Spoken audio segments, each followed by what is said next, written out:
সেতু নির্মাণে ব্যয় বাড়বে কি কমবে তা নিশ্চিত নয় এখনো। দরপত্র মূল্যায়ন কমিটির সভাপতি বলছেন, খরচ কত হবে তা নির্ভর করছে বেশ কিছু শর্তের উপর।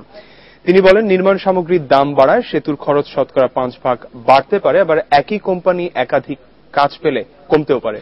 তাই চূড়ান্ত হিসাব পেতে হলে আরও কিছু সময় অপেক্ষা করতে হবে।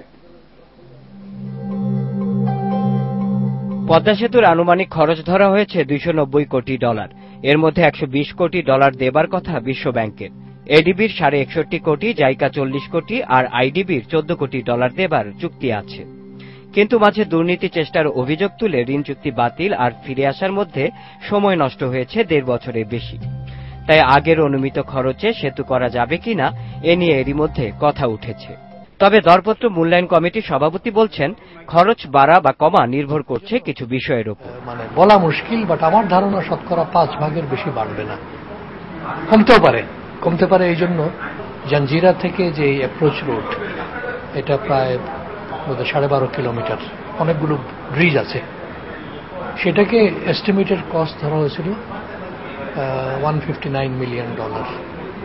কিন্তু যেই টেন্ডার পড়েছিল, যে 2টা টেন্ডার, তার মধ্যে লোয়ার, এটা তার চেয়ে 29% কম ছিল।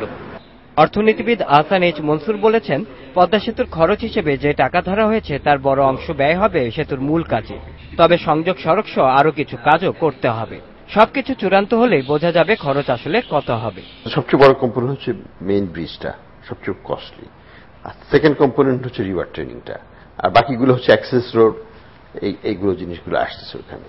তো প্রত্যেকটার জন্যই সেপারেট বিডিং হবে, সেপারেট ইন্টারন্যাশনাল বিডার্সরা করবে। ফলে এখনই বলা সঠিক হবে না যে কস্ট কি বাড়বে কি কমবে। তবে আগের মতো সেতু নিয়ে যেন আবার কোনো জটিলতা তৈরি না হয় সেদিকে সতর্ক থাকতে পরামর্শ দিয়েছেন এই দুইজন। Shaon Hasnat, independent news, Dhaka.